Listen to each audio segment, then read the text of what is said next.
Olá, boa noite, bem-vindos ao programa Ponto de Vista.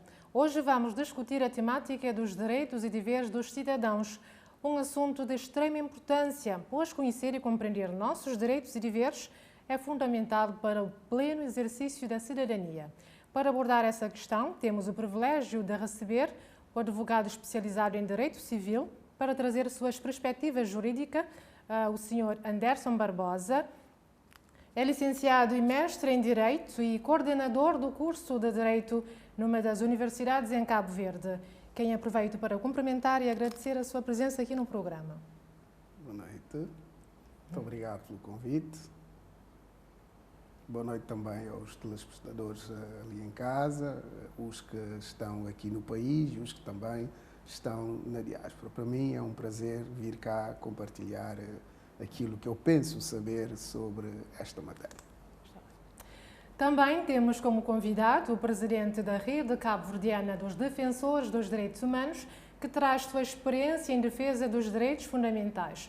Falamos do Sr. Felisberto Moreira, que enquanto ativista social é também membro e fundador de várias organizações da sociedade civil que atua em áreas de desenvolvimento, cidadania e, sobretudo, dos direitos humanos. Quem também aproveito para cumprimentar. Muito boa noite e bem-vindo ao programa. Muito boa noite. Eu aproveito para agradecer à TV Record pelo convite e cumprimentar também os telespectadores. E é um prazer estar aqui neste programa para partilhar a minha visão sobre os direitos humanos e sobre aquilo que nós temos de estar a fazer para defender e proteger os direitos dos cabo-verdianos e, sobretudo, dos defensores de direitos humanos. Obrigado. E para começar, gostaria de pedir aos senhores que compartilhassem aqui as vossas perspectivas em relação à importância dos direitos e deveres dos cidadãos. Por favor, para iniciar. Muito obrigado pela questão. Permita-me, antes de mais, cumprimentar também aqui o meu colega do painel, Dr. Felisberto Moreira.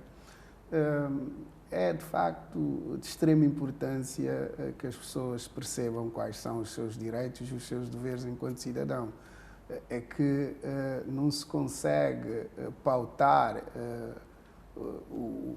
nenhum comportamento se as pessoas, de facto, não conseguem perceber quais são os seus direitos e quais são os seus deveres.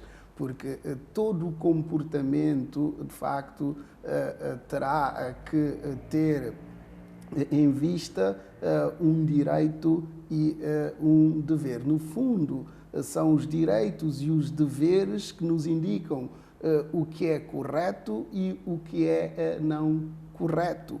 Portanto, para que as pessoas possam pautar os seus comportamentos para aquilo que é correto, ou podendo também decidir por aquilo que não é correto, devem naturalmente conhecer os seus direitos e as suas obrigações. Só conhecendo os seus direitos e as suas obrigações, conseguem, de facto, definir para onde é que querem levar a sua vida.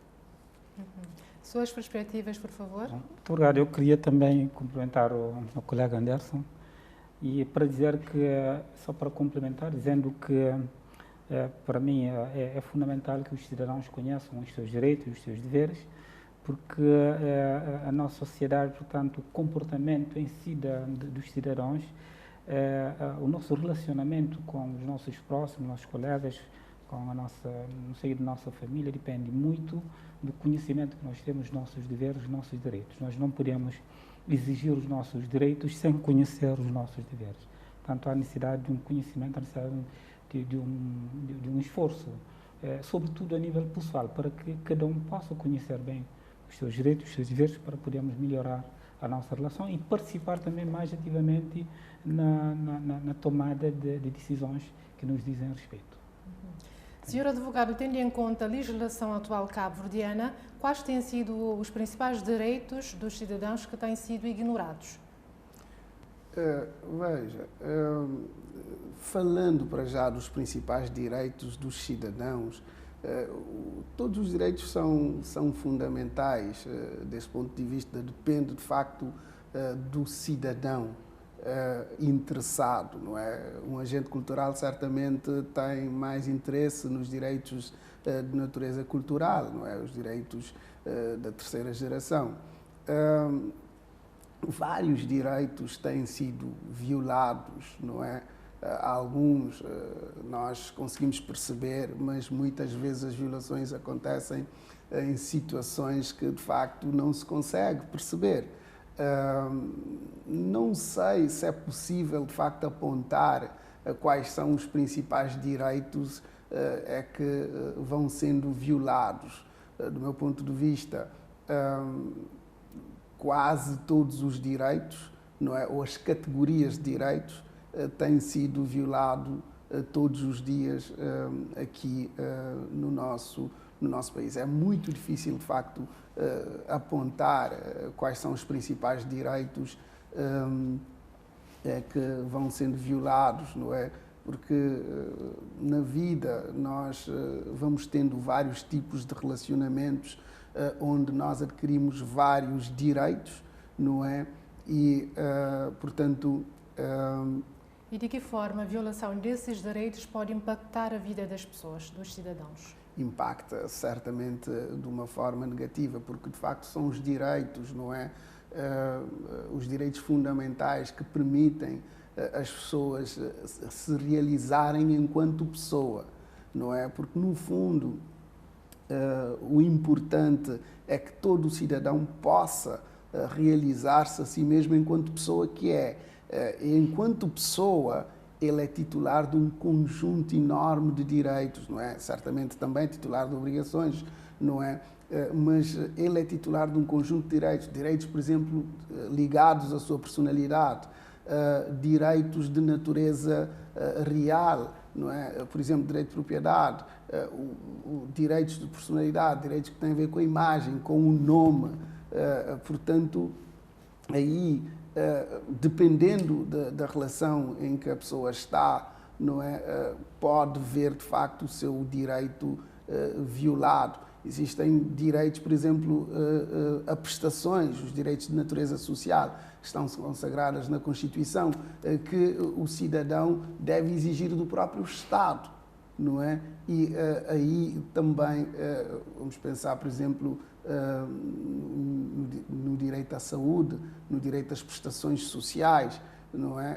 É claro que, repare, uma pessoa que está doente, vai ao hospital, não tem uma máquina de diagnóstico, não é? E não tem condições financeiras para fazer o exame fora do hospital, não é? É um direito social dele que é violado pelo próprio Estado quando o Estado não está a criar condições para que ele possa dirigir-se ao hospital público e, de facto, encontrar uma máquina de diagnóstico. E a grande verdade é que, neste preciso momento, nós temos pessoas a morrerem por falta de diagnóstico, porque, de facto, não têm condições financeiras para fazer exames fora do hospital, o que, de facto, é de se lamentar. Sr. Felisberto, enquanto presidente da Rede Cabo-Verdiana de Defensores dos Direitos Humanos, já lidou com algumas situações específicas em que a pessoa teve o seu direito violado? Se sim, como é que a sociedade pode, por exemplo, trabalhar para evitar situações do tipo? Bom, primeiramente, só para apresentar em breves palavras a nossa organização, dizendo que a RECAD, a Rede Cabo-Verdiana dos Defensores dos Direitos Humanos, é uma organização recentemente criada em 2022 e nós estamos numa fase inicial e a nossa aposta forte neste momento, nesta primeira fase, tem sido sobretudo a capacitação dos nossos membros, porque nós entendemos que é fundamental que primeiramente os membros da rede conheçam efetivamente qual é o seu papel, em que consiste um defensor de direitos humanos, qual é a importância, é o papel de um defensor de direitos humanos, mas também dando tanto formações a esses membros, mas também fazendo um trabalho de tentarmos entender quais são as recomendações que os compromissos que Cabo Verde tem assumido perante instâncias internacionais e como é que nós podemos fazer um trabalho, digamos, de acompanhamento dessas recomendações e influenciar os poderes públicos a implementarem políticas públicas de forma a dar resposta a esses desafios. Para dizer que Cabo Verde já, portanto, será avaliado em novembro, né, deste ano, e nós, enquanto sociedade civil, já elaboramos o nosso relatório em parceria com uma organização internacional e vamos, da sociedade civil também, e que vamos submetê-lo tanto no quadro desse processo de avaliação, dando o nosso ponto de vista e tentando também deixar algumas recomendações para que os Estados, os governos possam também cumprir aquilo que são fundamentais para o respeito dos direitos humanos em Cabo Verde.